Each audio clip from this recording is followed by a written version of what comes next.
कभी सोचा है, एक प्यारी सी दिखने वाली डॉल आपकी जिंदगी की सबसे बड़ी बुराई बन सकती है।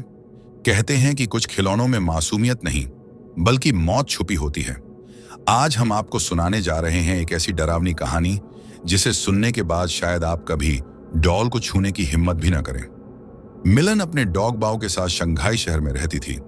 असल में वह चीन के एक छोटे गांव की लड़की थी, लेकिन अपने पिता के गुजर जाने के बाद घर का खर्च उठाने के लिए वह अपनी माँ और बहन को छोड़कर शहर काम करने आई थी।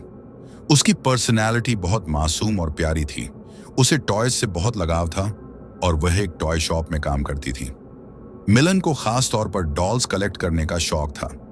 उसके घर में अलग अलग देशों से लाई हुई यूनिक डॉल्स रखी हुई थी। एक दिन उसकी शॉप में लाबूबू डॉल का लिमिटेड एडिशन कलेक्शन आया। आते ही सारी डॉल्स बिक गईं, लेकिन मिलन ने एक गोल्डन कलर की लाबूबू डॉल पहले से ही अपने लिए छुपा ली थी। ये डॉल बाकी सब डॉल से बिल्कुल अलग थी। उसकी नीली चमकती आंखें, सुनहरा फर, लंबे कान और अजीब सी मुस्कान इतनी प्यारी कि मिलन उसकी दीवानी हो गई। वह डॉल घर ले गई, उसे गले लगाया, फोटो खींची और अपने डॉग बाओ को उससे मिलवाया। लेकिन बाओ उस डॉल को देखकर जोर जोर से भौंकने और गुर्राने लगा। मिलन को यह थोड़ा अजीब लगा, पर उसने सोचा शायद बाओ को डर लग रहा होगा और डॉल को शेल्फ पर रखकर सोने चली गई। उस रात पहली बार बाओ ने मिलन के साथ बिस्तर पर सोने से इनकार कर दिया। अगली सुबह बाओ ने फिर डॉल को देखकर जोर जोर से भौंकना शुरू किया और मिलन को खींचकर शेल्फ के पास ले जाने लगा। लेकिन मिलन को गुस्सा आ गया और उसने बाओ को बाथरूम में बंद कर दिया और काम पर चली गई। उस दिन उसके साथ अजीब सा हादसा हुआ। हमेशा शांत और प्यारी रहने वाली मिलन अपने ग्राहकों पर अचानक चिल्लाने लगी। बॉस ने उसे डांटकर नौकरी से निकाल दिया। उसे खुद समझ नहीं आया कि उसके साथ ऐसा क्यों हुआ। थकी हारी वह घर लौटी, लेकिन तभी उसकी रातों की नींद उड़ गई। रात को उसे अपने कमरे में किसी अजनबी की हंसी सुनाई दी।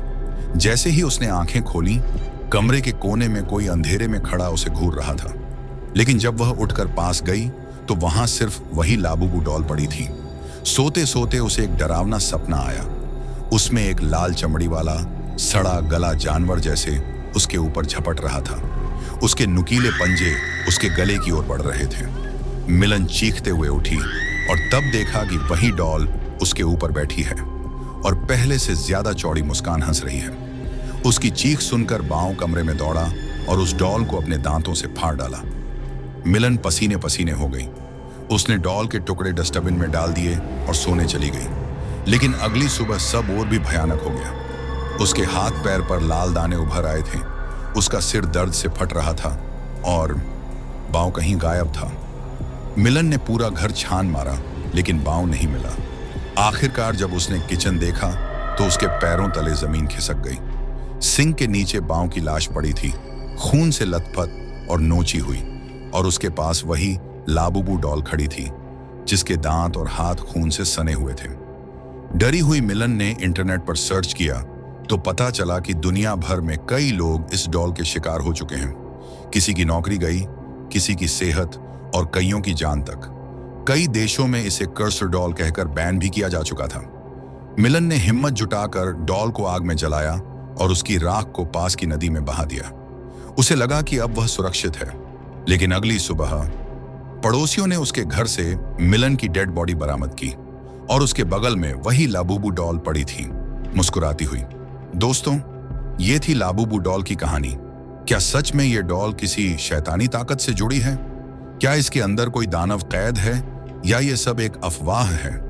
शायद सच्चाई कोई नहीं जानता। लेकिन अगली बार जब आपके पास कोई डॉल हो और वो आपको घूरते हुए मुस्कुराए, तो हो सकता है कि आप अगली कहानी का हिस्सा बन जाएं।